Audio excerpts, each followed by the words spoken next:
జగన్పై చంద్రబాబు కుట్ర, చంద్రబాబుపై జగన్ కుట్ర. రాయి కుట్ర.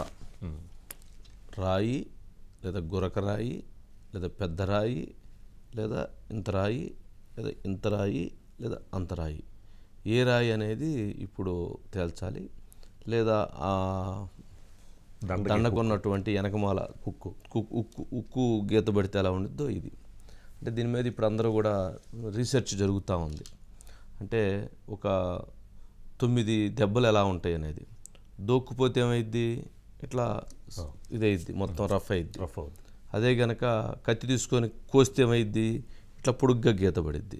గన్ను తీసుకొని కాలిస్తే ఏమైద్ది, ఇంత హోల్ పడి లోపల పోయి పెద్ద అయింది. కత్తి తీసుకొని పొడిస్తే ఏమైద్ది, ఇట్లా ఆ కత్తికి ఉన్నటువంటి దాని ప్రకారంగా అట తెగిద్ది కదా. కాలితే ఏమైద్ది, ఇట్లా బొబ్బు వచ్చిద్ది. అదే రాయి తగిలితే అట్లా ఉండిద్ది. ఒక రాయి ఉంటే తీసుకొని కొట్టి చూడాలన్నమాట. ఇప్పుడు మనం ఎలా తగిలిద్ది అనే దాని మీద జరుగుతూ ఉందంటే, రాయి దెబ్బ లేక రాయి ఎలాంటి రాయి అయి ఉండిద్ది, ఏం దెబ్బ అయి ఉండిద్ది అనే దాని మీద ఒక బాగా విస్తృతంగా జనం దాని మీద చర్చిస్తూ ఉన్నారు. ఏదైనా కానీ జగన్మోహన్ రెడ్డి గారి మీద రాయి దాడిని తీవ్రంగా ఖండించాల్సిందే. అది చిన్న రాయ, గులక రాయ, పెద్ద రాయ అనేది పక్కన పెడితే, దాడి జరిగినటువంటిది ఎవరైనా సరే ముఖ్యమంత్రి గారి మీద జరిగినటువంటి దాడిని ఖండించాల్సిందే. అయితే ముఖ్యమంత్రి గారి మీద దాడి జరిగిన నేపథ్యంలో ముఖ్యమంత్రి గారి రక్షణ కల్పించాల్సినటువంటి ఎవరైతే భద్రతా వలయం ఉందో, Z+ సెక్యూరిటీ ప్లస్ సెక్యూరిటీ, అట్లాగే అక్కడ ఉన్నటువంటి దాదాపు 150 మంది పోలీసులు, అక్కడ 225 మంది పోలీసుల వరకు ఆ ప్రాంతంలో ఉన్నారట ముఖ్యమంత్రి గారి భద్రత దృష్ట్యా. మరి 225 మంది పోలీసులు ఉన్నా కానీ మరి ఇంటెలిజెన్స్ నిఘా వైఫల్యమా, లేక పోలీసుల నిఘా వైఫల్యమా, లేక ముఖ్యమంత్రి గారి భద్రతా నిఘా వైఫల్యమా, లేక సీఎం సెక్యూరిటీ నిఘా వైఫల్యమా, మరి ఎవరి వైఫల్యం వలన అటువంటి ఇన్సిడెంట్ జరిగింది. జరిగిన వెంటనే పట్టుకోలేకపోవటానికి గల కారణం ఏంటి, ఎందుకు పట్టుకోలేకపోయారు? జరిగిన వెంటనే అక్కడ ఉన్నటువంటి మరి అంతమంది సుశిక్షితులైనటువంటి ట్రైనింగ్ అయినటువంటి పోలీసు సిబ్బంది, సీఎం సెక్యూరిటీ, మరి ఇంటెలిజెన్స్ అన్నప్పుడు ఏ వైపు నుంచి రాయి వచ్చింది, ఆ వైపు ఉన్నటువంటి వాళ్ళు ఎవరు అనేటువంటి దాన్ని ఎందుకు గమనించలేకపోయారు? రైట్, ఇది ఒకటి. రెండోది, ఎవరైతే ఈ ఫెయిల్యూర్ అయ్యారో ఈ ఫెయిల్యూర్ వాళ్ళే ఈ కేసు ఇన్వెస్టిగేషన్ చేయటం ఏంటి? ఎవరెవరు failure? DGP failure, intelligence chief failure, లేదా సిపి ఫెయిల్యూర్, లేదా ఈ సీఎం సెక్యూరిటీ ఫెయిల్యూర్. వాళ్ళ వల్లనే ముఖ్యమంత్రి గారికి రాయొచ్చి తగిలింది. మరి ఈ ఫెయిల్ అయినటువంటి వాళ్ళందరినీ ముందు యాక్షన్ తీసుకోవాలి కదా, వీళ్ళందరినీ సస్పెండ్ చేయాలి కదా. ముఖ్యమంత్రి గారి మీద దాడి జరిగినా కానీ వీళ్ళందరి మీద ఎందుకు యాక్షన్ తీసుకోలేకపోయారు ఈసీ?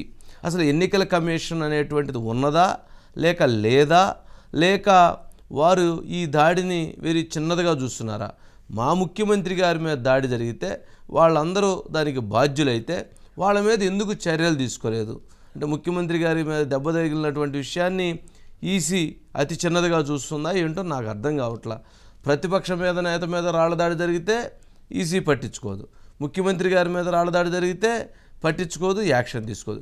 యాక్షన్ తీసుకుంటే కదా భయం వచ్చేది అధికారులకి. యాక్షన్ వైఫల్యానికి గల కారణమైనటువంటి వాళ్ళ మీద చర్యలు తీసుకోవాలి కదా. లా అండ్ ఆర్డర్ ముఖ్యమంత్రి గారి మీద జరిగితే కూడా లా అండ్ ఆర్డర్ ఫెయిల్ అయితే లా అండ్ ఆర్డర్కి సంబంధించినటువంటి వ్యవస్థల మీద చర్యలు ఎక్కడా? ఇది ప్రజలు ప్రశ్నిస్తుంది. సరే, వారు ఎవరైతే లా అండ్ ఆర్డర్ చెందినటువంటి వాళ్ళని తీసి ఎవరైతే నిజాయితీ పరులైనటువంటి ఇన్వెస్టిగేషన్ సక్రమంగా చేయగలిగినటువంటి వాళ్ళని అపాయింట్ చేయించాలి.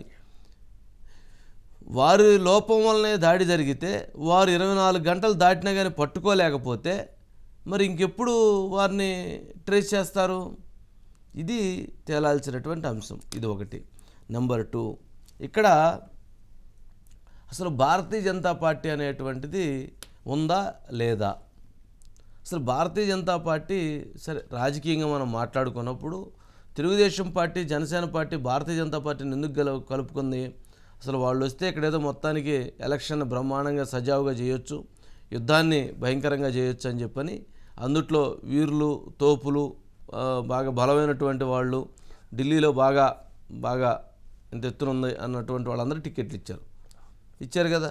మరి వాళ్ళందరూ ఏం చేస్తున్నారు? ఇంత జరిగితే మరి ఈసీ మీద ఒత్తిడి ఎక్కడుంది? కేంద్రం ఎక్కడ యాక్షన్ తీసుకుంటుంది? నేను అంటుంది వాళ్ళు సరిగ్గా చేయట్లేదని కంప్లైంట్ ఇచ్చారు. వాళ్ళు సరిగ్గా చేయట్లేదని కంప్లైంట్ ఇచ్చి యాక్షన్ తీసుకోమన్నారు. అది పక్కన పెట్టండి, సరిగ్గా చేయట్లేదనేది పక్కన పెట్టండి. మరి ముఖ్యమంత్రి గారి మీద దాడి జరిగిన తర్వాత అన్నా మార్చాలి కదా. మరి అప్పుడు కూడా మార్చలేకపోయారంటే ఏంటి అంటే ఈ పర్యవసానాలని వీటన్నిటిని చూస్తూ ఉంటే ఖచ్చితంగా ఇది లోపాలు ఎక్కువ కనిపిస్తున్నాయి. భారతీయ జనతా పార్టీ లోపం, ఈసీ లోపం, అట్లాగే ఇక వ్యవస్థలో అందరూ లోపం కనిపిస్తుంది. దాన్ని సక్రమంగా ముందు తక్షణం సరిచేసుకోవాల్సినటువంటి అంశం ఉంది. అంటే వివిఐపి ముఖ్యమంత్రి గారంటే ఆంధ్రప్రదేశ్ రాష్ట్రంలో వివిఐపి ఆయన తర్వాతనే. మరి ఆయన దానికే సెక్యూరిటీ లేకపోతే ఆయన దానికే ఇట్లా జరుగుతూ ఉంటే మరి దీని ఆశ్చర్యకరమైనటువంటి అంశం. సరే, స్టోన్ పంచాయతీ ఏంటంటే స్టోన్ ఇటువైపు నుంచి వచ్చింది అంటున్నారు. ఆ పక్కన వివేకానంద స్కూల్ ఉంది. ఆ స్కూల్ పైన పోలీసు వాళ్ళు ఉన్నారట. అక్కడికి ఎవరు రాలేదని చెప్తున్నారు. మరి స్కూల్ కింద ఒక రూము ఒకటి ఉంది. మరి అక్కడి నుంచి ఏమన్నా వచ్చిందా? మరి అది కింద నుంచి రావడానికి ఆ ఫోర్స్ ఉండదంటున్నారు. సైడ్ నుంచి వచ్చిందంటున్నారు. ఆ సైడ్ స్కూల్లో నుంచి వచ్చి ఉంటే ఆ స్కూల్లో ఎవరున్నారో ట్రేస్ చేయడం ఎంతసేపు పని? జరిగిన ఇన్సిడెంట్ వెంటనే ఎందుకు పోలీసులు దాన్ని రౌండప్ చేయలేదు? ఎందుకు చేయలేదు? అతడు సినిమాలో గనక మనం చూస్తే మహేష్ బాబు ఒక కాంట్రాక్ట్ తీసుకుంటాడు కాల్చడానికి, గుర్తుంది కదా. అతని పేరు ఏం పేరు? మహేష్ బాబుతో పాటు సోను సూద్. ఇతనేమైనా కింద నుంచి కాల్చాలనుకుంటాడు, సోను సూద్ పైనుంచి కాలుస్తాడు కదా. మరి అలాంటి కేసునే వెంటనే పోయి పట్టుకోవాలని ప్రయత్నం చేస్తారు. మరి ఇక్కడ కూడా మరి ముఖ్యమంత్రి గారి మీద అంత జరిగినప్పుడు మరి రౌండప్ చేయాలి కదా. మరి ఎందుకు వెంటనే దాన్ని పట్టుకోలేకపోయారు? ఎందుకు ఇన్వెస్టిగేషన్ చేయలేకపోయారు? వెంటనే ఆ ప్రాంతాన్ని ఎందుకు ఇచ్చేయలేకపోయారు అనేటువంటిది ఇప్పటికీ అర్థం కానటువంటి ప్రశ్నలు.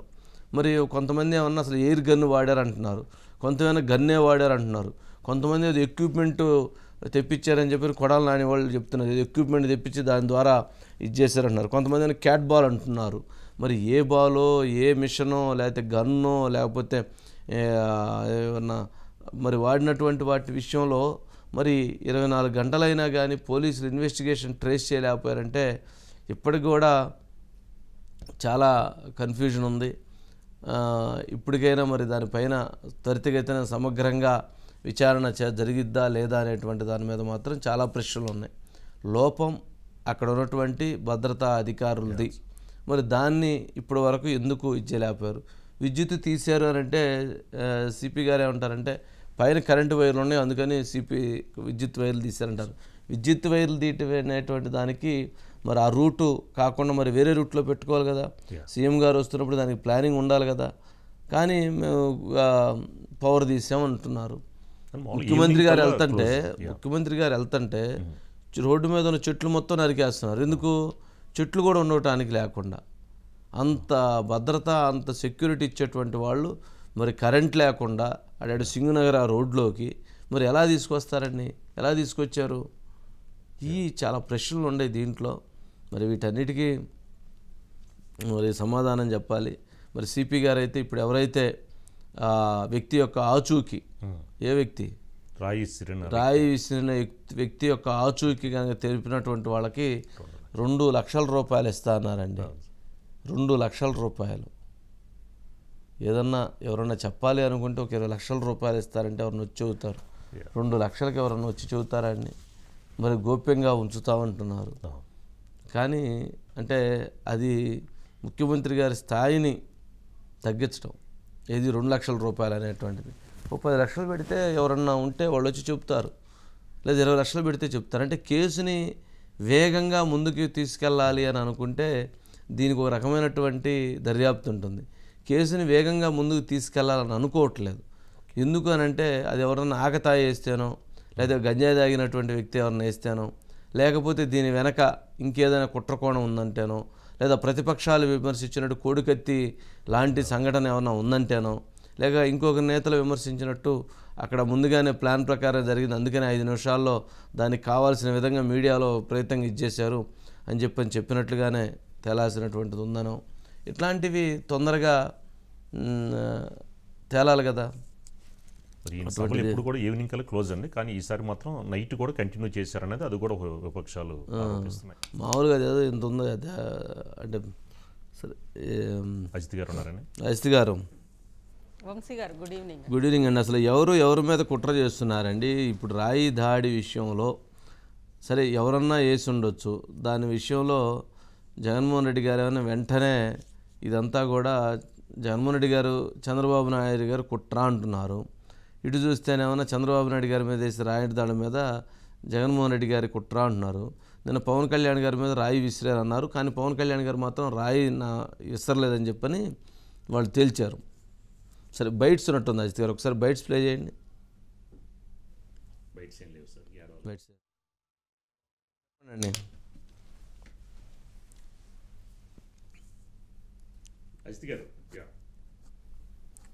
అజిత్ గారు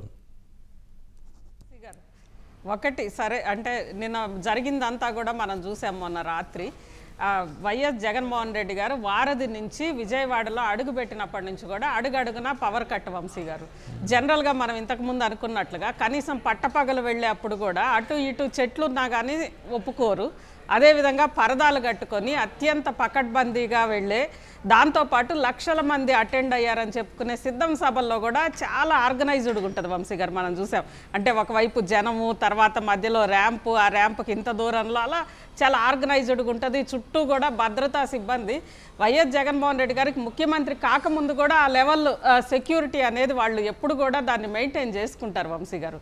అలాంటిది ఈసారి అసలు విజయవాడలో అడుగు పెట్టడంతో పదే పవర్ కట్టు. అదేవిధంగా కరెక్ట్గా అక్కడ జనాల్లోంచి రాయి రాకుండా ఇంకొక వైపు రాయి వచ్చింది అని అంటున్నారు. అంటే నిన్న ఇటు వైఎస్ఆర్సీపీ బృందం ఈసీని కలిసి ఎయిర్ గన్తో ఆ తర్వాత మాట్లాడినప్పుడు ఎయిర్ గన్తో కూడా షూట్ చేసి ఉండొచ్చు, ఒక పథకం ప్రకారమే షూట్ చేశారు అని చెప్పి అంటున్నారు వంశీ గారు. ఒకవేళ పథకం ప్రకారమే అక్కడ చీకటిని ఎంచుకున్నారు అని అంటే వాళ్ళకి ముందు అధికారులకు తెలుస్తుందా, లేదా ప్రభుత్వానికి సంబంధించిన ఇంటెలిజెన్స్కి కరెంటు పోతుంది అని అనేది వీళ్ళకి అవగాహన ఉంటుందా, వాళ్ళకి అవగాహన ఉంటుందా అని అనేది ఒకటి వంశీ గారు. అంటే 2-3 చోట్ల కరెంటు పోయినాక ఆ బిల్డింగ్ని నెట్టించుకుంటారు. ఒకవేళ కరెంటు పోయిన ప్రదేశాలే చూసుకుందామని అనుకుంటే ఆ బిల్డింగ్ని ఎప్పటి నుంచో ఒకవేళ అదే కుట్ర అయ్యి ఉంటే ఎప్పటి నుంచో చూడాలి కదా వంశీ గారు. అది లేదు. దాంతోపాటు నిన్న మనం అంతా చూసాం, మీరు చెప్పారు మొత్తం ఎక్స్ప్లెయిన్ చేసి కూడా మొత్తం ఆ గజమాలకి సంబంధించి చుట్టిన ఫోటోలకు ఉన్న స్పైరల్ వైరన్ అనేది అంటున్నారు. కాదు ఒకవేళ రాయి అనుకుందాం వంశీ గారు. నిన్న గాజువాకలో కూడా రాళ్ల దాడి జరిగింది చంద్రబాబు నాయుడు గారి మీద. జనంలోంచి రాయి వచ్చి పడింది. అంత పెద్ద జనంలో పడ్డ రాయిని వాళ్ళు ఈ రాయి పడింది అని చెప్పి రాయిని పట్టుకున్నారు. ఇసిరినోళ్ళని కూడా దాదాపు గుర్తించి పరిగెత్తే వాళ్ళు పారిపోయారు వంశీ గారు. కానీ ఇక్కడ రాయి ఫస్ట్ జగన్మోహన్ రెడ్డి గారికి తగిలింది వంశీ గారు. అదే రాయి వెంటనే ఫోర్స్గా జగన్మోహన్ రెడ్డి గారి దగ్గర నుంచి పక్కన ఉన్న వెల్లంపల్లి గారికి తగిలింది. ఫస్ట్ జగన్మోహన్ రెడ్డి గారికి విధానంలో మాత్రం అది అసలు ఇప్పటికే అది చాలా క్యారం బోర్డులో స్ట్రైకర్ తోటి ఆడుతున్నప్పుడు ఒక కాయను కొడితే ఒక కాయనికి ఇంకొక కాయను పోయి ఆ కాయను పోయి పడిద్ది. ఇది ఎట్లుందంటే ఇటు జగన్మోహన్ రెడ్డి గారి మీద తగిలి అది పోయి మళ్ళీ అటు వెల్లంపల్లి శ్రీనివాస్ గారికి తగిలింది. అదేదో క్యారం బోర్డులో కాయను కొట్టినట్టు ఉంది. మరి అసలు మరి అటు నుంచి అట్లా రాయి వేసినప్పుడు ఆ రాయి వచ్చిన విధానాన్ని పక్క నుంచి చూపిస్తున్నారు. మరి ఆ పక్కన ఉన్నటువంటి ప్రాంతంలో ఎవరెవరు ఉన్నారు, అక్కడ ఏంటి, మరి ఇన్ని అంటే నా డౌట్ ఏంటంటే అజిత్ గారు, కేసు త్వరగా తేలితే అక్కడ ఎవరో ఒక ఎవరన్నా ఒక వ్యక్తి ఉండేశారనో లేదా అట్లా తేలిద్దేవని అనేటువంటి ఉద్దేశంతో కేసును త్వరగా తేల్చట్లేదు. తేల్చకపోవడంతో 2 లక్షలు ప్రకటించారు. 2 లక్షలు మరి ముఖ్యమంత్రి గారి మీద అసలు హత్యాయత్నం, మర్డర్ స్కెచ్, ఇజ్రాయెల్ నుంచి equipment, gun, air gun, cat Balu, sharp shooter, మళ్ళీ దీనికి తోడు మళ్ళీ షార్ప్ షూటర్ అంట అజిత్ గారు, స్నైపర్ సెల్స్, దీనికి పెద్ద బృందాలు, టీంలు, వీళ్ళందరూ పనిచేశారని చెప్పనేటువంటి విమర్శలు చేస్తున్నప్పుడు మరి అక్కడ ఉన్నటువంటి సీఎం సెక్యూరిటీని, ఇంటెలిజెన్స్ని, సిపిని, డీజీపీని ఎందుకు యాక్షన్ తీసుకోలేదు ఎలక్షన్ కమిషన్? అంటే మా ముఖ్యమంత్రి గారు అంటే ఎలక్షన్ కమిషన్కి అంత చిన్న చూపా? మరి అంతే కదండి, తేలాలి కదా. అవును. వంశీ గారు ఇక్కడ ఇంకొకటి అంటే అట్ట రాయి తగలక ముందే మొత్తం హత్యకి కుట్ర అని చెప్పి సోషల్ మీడియాలో ఇటు 2 నిమిషాల్లోనే చంద్రబాబు నాయుడు గారి బొమ్మతోటి వెంటనే సర్క్యులేట్ అయినాయి. సేమ్ అంతకంటే ఇది ఇంకా చాలా ఫాస్ట్ గా వచ్చింది. అసలు అంతకంటే ముందు అంబటి రాంబాబు గారు వంశీ గారు ఇంతవరకు పోలవరానికి సంబంధించి ఆయన ఎప్పుడు అంత ఫాస్ట్ గా రివ్యూలు చేయడం కానీ ఏమి చూడలేం మనము. వాళ్ళు కూలిపోయిన డయాఫ్రమ్ వాళ్ళు ఎటైనా ఈసారి మాత్రం చాలా ఫాస్ట్గా అంతు తేలుస్తామని చెప్పి మాట్లాడారు వంశీ గారు. అంబటి రాంబాబు గారు, పేర్ని నాని, మొత్తం మొత్తం ఆ నానీలు అందరూ వచ్చారు, జోగి రమేష్ అందరూ వచ్చారు. చివరికి రోజా అయితే ఛాలెంజ్ చేసింది వంశీ గారు, మొత్తం అసలు ఇక హత్యకి ప్రయత్నం వాళ్ళు అంతు తేలుస్తామనని. అయితే ఇక్కడ ఒక్క విషయం వంశీ గారు మనందరం కూడా గుర్తుంటుంది. సరే ఆ తర్వాత ఇప్పుడు వాళ్ళ హత్యకి కుట్ర లేకపోతే ఇంకోటి ముందు అక్కడ ఎవరైతే సిస్టమ్ ఫెయిల్ అయినటువంటి వాళ్ళ మీద చర్యలు తీసుకోమని డిమాండ్ చేయాలి కదా. ముఖ్యమంత్రి గారే నాకు భద్రత లేదు, ముఖ్యమంత్రి గారి మీద జరిగిందంటే కామన్ మ్యాన్కి భద్రత ఎక్కడా? సామాన్యమైనటువంటి వ్యక్తికి భద్రత ఎక్కడ ఉన్నట్లు ఆంధ్రప్రదేశ్ రాష్ట్రంలో? అది కదా ప్రజలు ప్రశ్నిస్తూ ఉంది, మాకు భద్రత ఎక్కడుంది? గంజాయి దాగి గంజాయితోటి ఆ బ్లేడ్లు తీసుకుని రోడ్ల మీద తిరుగుతున్నారని విజయవాడలో ప్రజలందరూ కంప్లైంట్లు ఇచ్చారు కదా. రోడ్ల మీద ఇష్టానుసారంగా కోసుకుంటున్నారు, తన్నుకుంటున్నారు, కొట్టుకుంటున్నారు, ప్రజలను భయభ్రాంతులు చేస్తున్నారు, మర్డర్లు చేస్తున్నారు. విజయవాడలో రీసెంట్గా జరిగినటువంటి విషయం ఒకటి చెప్తే ఆశ్చర్యపోతారు. ఒక కుర్రవాడు, ఇంటర్మీడియట్ చదువుతున్న కుర్రవాడు తండ్రిని అత్యంత కిరాతకంగా చంపేశాడు రాత్రి 11 గంటల ప్రాంతంలో. ఉదయం ఏంటి ఎందుకు చంపారని పోలీసులు ప్రశ్నిస్తే ఏమో నాకు తెలవదండి. అదేంటి నువ్వు తెలవదంటే గంజాయి దాగి ఉన్నానండి, ఎక్కువ దాగి ఉన్నాను, ఏం జరిగిందో నాకు తెలవదు, ఇది చెప్తున్నారు. మరి గంజాయి ఆంధ్రప్రదేశ్ రాష్ట్రంగా మారినటువంటి పరిస్థితుల్లో ఎవరే రాయి వేస్తున్నారో తెలవట్లేదు, ఎవరు ఎటువంటి పరిస్థితిలో ఉంటున్నారో తెలవట్లేదు, ఎవరికి ఏమైందో తెలవనటువంటి పరిస్థితి రావడానికి ఎవరు కారణం? 5 సంవత్సరాలు ముఖ్యమంత్రికి ఎవరున్నారు? ఇప్పుడు ముఖ్యమంత్రికి ఎవరున్నారు? మరి ముఖ్యమంత్రి గారే దాడి జరిగితే ఈ 5 సంవత్సరాలు అరికట్టలేనటువంటి లేదా ఎవరైతే పోలీస్ వ్యవస్థ, ఇంటెలిజెన్స్ వ్యవస్థ వాళ్ళ మీద కదా చర్యలు తీసుకోవాల్సింది. ఫస్ట్ వాళ్ళ మీద చర్యలు తీసుకోకపోవటం ఏంటి? వాళ్ళే ఇన్వెస్టిగేషన్ చేయటం ఏంటి? అదే ఇప్పుడు పవన్ కళ్యాణ్ గారు ప్రశ్నించారు. వాళ్ళే అసలు ఇన్వెస్టిగేషన్ ఎలా చేస్తారు? వాళ్ళు ఎవరైతే వాళ్ళ తప్పు వలన జరిగింది, వాళ్ళ పొరపాటు వలన జరిగింది, వాళ్ళ మీద వాళ్ళు మళ్ళీ ఇన్వెస్టిగేషన్ ఎలా చేస్తారు? ఖచ్చితంగా కుదరదని చెప్పని కూడా ట్వీట్ చేశారు ఆయన. యాజిత్ గారు ఏమంటారు?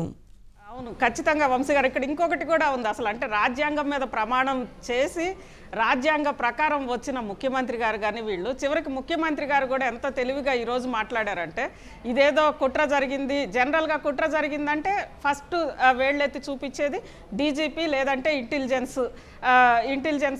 డీజీ, అదేవిధంగా మిగిలిన సీఎం పర్సనల్ సెక్యూరిటీ వీళ్ళేం చేస్తున్నారు అనేది ప్రశ్న వస్తుంది వంశీ గారు. అందుకని ప్రతిపక్షాలని తిడుతూ ప్రతిపక్షాల మీద దాడి చేస్తా తన సిస్టమ్ జోలికి గవర్నమెంట్ జోలికి రానియకుండా కన్వీనియంట్గా దేవుడు మొత్తం కూడా చూశాడు, దేవుడు పెద్ద స్క్రిప్ట్ రాశాడు, అందుకని ఇక్కడ కాకుండా అక్కడ తగిలిందని చెప్పి చెప్తున్నారు వంశీ గారు. ఎందుకంటే జనరల్గా మనం రాజ్యాంగంలో ముందుండే ఈ డైరెక్టివ్ ప్రిన్సిపల్స్లో కానీ వాటిల్లో ఫస్ట్ ఉండేది వంశీ గారు ఇలాంటివి అంటే అన్సైంటిఫిక్గా కానివి. సరే అది నమ్మకాలు ఉండొచ్చు కానీ ప్రజలందరికీ కూడా దేవుడి వల్ల ఇలా అయ్యిందని అనేది ఆ సిస్టమ్ దానికి సంబంధించి కదా వంశీ గారు మాట్లాడాల్సింది. అయితే ఇంకొకటి వంశీ గారు, ఇదే చంద్రబాబు నాయుడు గారి దగ్గరకు వస్తే దాదాపు 2021 నుంచి వంశీ గారు 4 సార్లు ఇలా ఒక్కరాయి కాదు వంశీ గారు, పెద్ద రాళ్ళు చాలా బలంగా మనందరం గుర్తుంటుంది. బాదుడే కార్యక్రమంలో నందిగామలో రాళ్ల దాడి జరిగింది. అంతకుముందు తిరుపతి ఉప ఎన్నిక సందర్భంగా చంద్రబాబు నాయుడు గారి మీద రాళ్ల దాడి జరిగింది. అదేవిధంగా అంగుళ్లలో రాళ్ల దాడి మనందరికి కూడా తెలుసు వంశీ గారు, అక్కడ జరిగింది. ఇక్కడ మన ఆ రోజు అంతా ఎగతాళి చేశారు వంశీ గారు, అంటే హత్య చేయడానికి ప్రయత్నించారు. ఎందుకంటే అంగుళ్లలో ఎంత ఇదిగా జరిగిందో మనం అందరం చూసాం. అదేవిధంగా నందిగామలో అప్పుడు ఇదే మాట అంటే పెద్దిరెడ్డి గారు వీళ్ళంతా చాలా ఎగతాళి చేశారు, ఏంటి రాళ్ళేసి హత్య చేస్తారా అని చెప్పి చాలా హేళనగా మాట్లాడారు వంశీ గారు. అదేవిధంగా గాజువాకలో నిన్న జరిగిన అంశం అంటే దాదాపు ఈ చంద్రబాబు నాయుడు గారి మీద ఈ 2 ఏళ్లలోనే 4 నుంచి 5 సార్లు రాళ్ల దాడులు జరిగినాయి వంశీ గారు. అంటే ఇవన్నీ కూడా హత్యా ప్రయత్నాలే కదా. ఒకవేళ ఇదే నిన్న జరిగిందే హత్యాయత్నం అయ్యి రాయే తగిలి ఉంటే ఇది హత్యా ప్రయత్నమే, అవి హత్యా ప్రయత్నాలే వంశీ గారు. కానీ అప్పుడేమో చాలా హేళనగా మాట్లాడారు. అందులో అంగుళ్ళలో జరిగినప్పుడు తంబళ్ళపల్లి దగ్గర జరిగినప్పుడు పెద్దిరెడ్డి రామచంద్రారెడ్డి గారు కానీ వీళ్ళంతా కూడా చాలా హేళనగా హత్యా ప్రయత్నం ఇలా ఉండదు వేరేగా ఉంటుంది అని చెప్పి చాలా హేళనగా మాట్లాడారు వంశీ గారు. కానీ ఈ రోజు చూస్తే నిన్న చూస్తే ఆ చిన్న రాయి అసలు రాయా కాదా, ఒకవేళ అసలు రాయి అది ఎలా ఎంత రాయి ఇవేమి తేలకు. ఇంకొకటి వంశీ గారు, అంత పెద్ద గ్రౌండ్లో రాయి దొరికింది, చిన్న బస్సులో వెల్లంపల్లికి తగిలింది, స్వయంగా ముఖ్యమంత్రి గారికి తగిలి, ఆ తర్వాత వెల్లంపల్లి గారికి తగిలి ఆయన్ని గాయపరిచిన రాయి కింద పడుతుంది కదా, పట్టుకుంటారు కదా వంశీ గారు. లేదా బస్సులో పడ్డప్పుడు, బస్సు మీద పడ్డప్పుడు ఖచ్చితంగా దొరుకుతుంది. ఇంతవరకు అసలు ఆ రాయి ఎందుకు దొరకట్లేదు అనేది కూడా చాలా ఆశ్చర్యంగా ఉంది. దొరికినట్టుంది. మొత్తానికి సిపి గారు అయితే అరచేయంత ఉందని చెప్పారు. అరచేతితో పట్టుకోవచ్చు అని చెప్పారు. కెమెరాలు క్యాచ్ చేస్తాయి కదా వంశీ గారు, పైన డ్రోన్ కెమెరా ఉంది, చుట్టూ మొత్తం కెమెరాలు ఉన్నాయి, అన్నీ ఉన్నాయి కదా. కానీ కెమెరా మొత్తానికి కెమెరా అయితే భలే షూట్ చేసింది. ఆ స్టోన్ వస్తుందని కూడా షూట్ చేసింది. స్టోన్ వస్తుందని షూట్ చేసింది కానీ స్టోన్ వేసిన వాళ్ళని షూట్ చేయలేకపోయింది. ఇప్పుడు ముఖ్యమంత్రి గారి మీద ఒక కెమెరా ఉండిద్దండి, కింద ఎవరైతే పబ్లిక్ ఉన్నారో పబ్లిక్ మీద 2 కెమెరాలు ఉంటాయి, ఆపోజిట్ కెమెరాలు ఎవరైనా కానీ. అంతేగాని ఇక్కడ కెమెరాలు ఎట్లా ఉన్నాయంటే ముఖ్యమంత్రి గారి మీద కెమెరా ఉంది, ఆ రాయి వచ్చే వైపు ఆ కెమెరా ఉంది, రాయి వచ్చే వైపు, జనం మీద లేదు కెమెరా. అది టెక్నిక్, అదొక విచిత్రం అనమాట దాంట్లో ఎపిసోడ్లో. సరే ఏమో లేండి. పవన్ కళ్యాణ్ గారు అన్నట్లుగా అక్కడ ఏది ఒక వేరే అధికారితోటి చేయించాలి, ఎందుకంటే బాధ్యులు ఖచ్చితంగా డీజీపీ. అది ఇంపార్టెంట్ అండి, అది ఇంపార్టెంట్. అసలు డీజీపీ గారు ముఖ్యమంత్రి గారి మీద దాడి జరిగితే డీజీపీ గారు ప్రెస్ కాన్ఫరెన్స్ పెట్టకపోతే ఏంటి అసలు? మాట్లాడాలి కదా. సరే ఓకే అజిత్ గారు బైట్స్ ప్లీజ్. రాళ్ళు ఇసిరారంటే ఎవరో అదేంటి చిత్రమో పాపం. ఎప్పుడు ఎలక్షన్లు రాగానే ఆయనకి ఏదో ఒక గాయం జరుగుతుంది. కరెక్ట్గా ఎలక్షన్ల ముందే ఎవరో ఒకరు చచ్చిపోవడం లేదా చంపేయడం. జెడ్ కేటగిరీ సెక్యూరిటీ మీరందరూ ఏమయ్యారయ్యా? పోలీస్ అధికారులు ఏమయ్యారు? డీజీపీ గారు ఏమైపోయారు? ఇంటెలిజెన్స్ ఆఫీసర్ గారు ఏమైపోయారు? మీరంతా? వైఎస్ వివేకానంద రెడ్డి గారిని ఏ పరిస్థితుల్లో పొడిచారు తెలియదండి మాకు. జగన్ గారు ఏం చేస్తారండి పాపం? అరే ఇద్దరు చెల్లెళ్ళు సొంత చెల్లెళ్ళు, అరే మా నాన్నగారిని చంపేశారు, మా చిన్నాయిని చంపేశాడంటే అడ్డగోలుగా బద్దలు కొట్టి కత్తితో పొడిచి చంపితే అందరూ గుండి పొడిచి పడిపోయాడు. మీ బిడ్డ అదరుడు, మీ బిడ్డ బెదరడు. నా నుదుటి మీద వారు చేసిన గాయం దేవుడి దయతో అది ఇక్కడ తగల్లేదు, అంటే దాని అర్థం దేవుడు మీ బిడ్డ విషయంలో ఇంకా పెద్ద స్క్రిప్టే రాశాడు అని చెప్పి దాని అర్థం. ఇక్కడ రాళ్ళు వేశారు, మళ్ళా చూశారా? దానికి కూడా వస్తారు. మిమ్మల్ని వదిలిపెట్టరు ప్రజలు, తరిమి కొడతారు. రేపటి నుంచి మిమ్మల్ని అందరినీ గంజాయి బ్యాచ్, బ్లేడ్ బ్యాచ్ ఇక్కడ కూడా వచ్చింది. పోలీసులు ఏం చేస్తానో అది లేదు. నిన్న కూడా ఆ డ్రామాకు కూడా వస్తా. విజయవాడలో జరిగిన డ్రామాకు కూడా వస్తాం. మీరు ఇలాంటి చిల్లర పనులు చేస్తే, చిల్లర మూకగాని చేస్తే, ప్రజలు తిరగబడితే మీ బట్టలిప్పి తరిమి కొడతారు. బీ కేర్ఫుల్ అని హెచ్చరిస్తున్నా. Jaganmohan Reddy control your. ఈ జే గ్యాంగ్ ఒకటి ఉంది, వాళ్లకు దొరికాడా?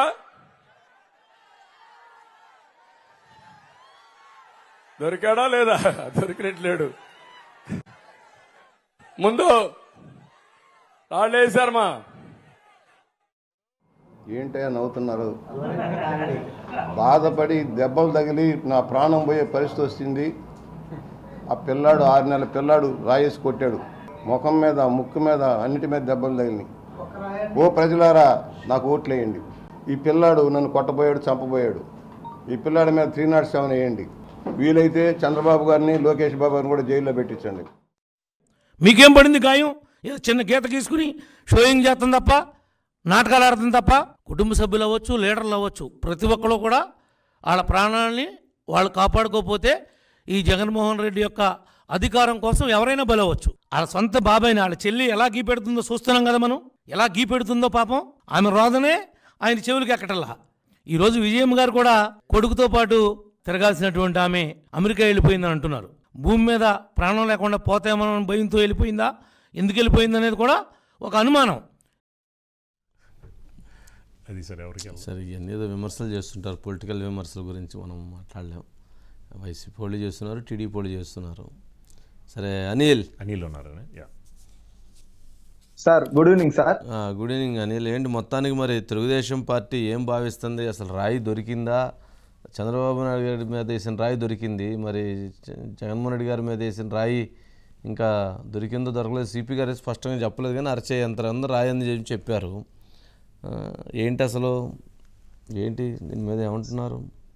సార్, కోడి కత్తి కంటే పొదనైంది కాదు రాయి. తర్వాత గొడ్డల కంటే శక్తివంతమైంది కాదు రాయి. అయితే ఈ రాయి విషయంలో ఇప్పుడు టీడీపీ ఇదే అంటుంది, కోడి కత్తి గొడ్డలి పోటు ఎంత నిజమో రాయి కూడా అంతే నిజం. నిజంగా జగన్మోహన్ రెడ్డి గారికి చిత్తశుద్ధి ఉంటే కోడి కత్తి వ్యవహారంలో తేల్చేవాళ్ళు తన సొంత బాబాయిని గొడ్డలి పోటుతో ఏ రకంగా అతి కిరాతకంగా చంపిన విషయాన్ని కూడా తేల్చేవాళ్ళు కదా. ఇవాళ ఈ విషయం కూడా అంతే తేల్చాల్సిన పరిస్థితి ఉందంటూ కూడా చెప్తున్న పరిస్థితి. అంటే ఆ రెండు నిజం కాదు కాబట్టి ఇది కూడా నిజం కాదనేది టీడీపీ వర్షన్ గా కనిపిస్తోంది. చంద్రబాబు కూడా చాలా ఘాటుగానే విమర్శలు చేస్తున్నారు, అంటే చిల్లర వేషాలు వేస్తున్నారు అనే విధంగా కూడా టీడీపీ నేతలు కామెంట్ చేస్తున్నారు. వాస్తవానికి ఎప్పుడూ జరగంది ఇవాళ ఏదైతే ఎన్నికల ప్రచారం ఎన్నికలకు సమయం దగ్గర పడుతున్నప్పుడే జరగడం అనేది చర్చనీయాంశంగా మారింది. నిజంగా గతంలో జగన్మోహన్ రెడ్డి గారు ఎప్పుడు బయటకు వచ్చినా కొంత పరదాలు ఉండేవి కదా సార్, ఈసారి అవి లేకపోవడంతోనే ఈ సమస్య వచ్చిందా అంటూ కూడా వ్యంగ్యంగా కూడా విమర్శిస్తున్న పరిస్థితి అయితే కనిపిస్తుంది. మొత్తం మీద గులకరాయి ఎపిసోడ్ ని గతంలో అనేక సార్లు చంద్రబాబు మొట్టమొదటిగా అమరావతి రాజధాని అమరావతి పరిశీలనకు వెళ్తే చెప్పులతోనూ రాళ్లతోనూ మొట్టమొదటిసారి అక్కడ దాడి జరిగింది. ఆ తర్వాత రాయి అదే సార్ ఏదో ఒక రాయి జరిగింది. ఆ తర్వాత నందిగామలో దాడి చంద్రబాబు సిఎస్ఓగా ఉన్నటువంటి వ్యక్తి పైన రాయి పడటం, గాయం పెద్దది కావటం జరిగింది. కేసు కూడా నమోదు చేశారు ఏది అప్పట్లోనే. తర్వాత ఎన్హెచ్సి భద్రత కూడా చంద్రబాబుకు సంబంధించి ఆ విషయం పైన సమీక్ష చేసి ఆ పరిసర ప్రాంతాలను కూడా పరిశీలన. కానీ నేటి వరకు అంటే అది జరిగి 2 ఏళ్ళు గడుస్తా ఉంది సార్, పైన 2 సంవత్సరాల పైన ఇంతవరకు తేలాల. కానీ ముఖ్యమంత్రి గారి రాయి విషయానికి వస్తే రాద్ధాంతం ఏ స్థాయిలో జరుగుతుందో మనం చూస్తాం.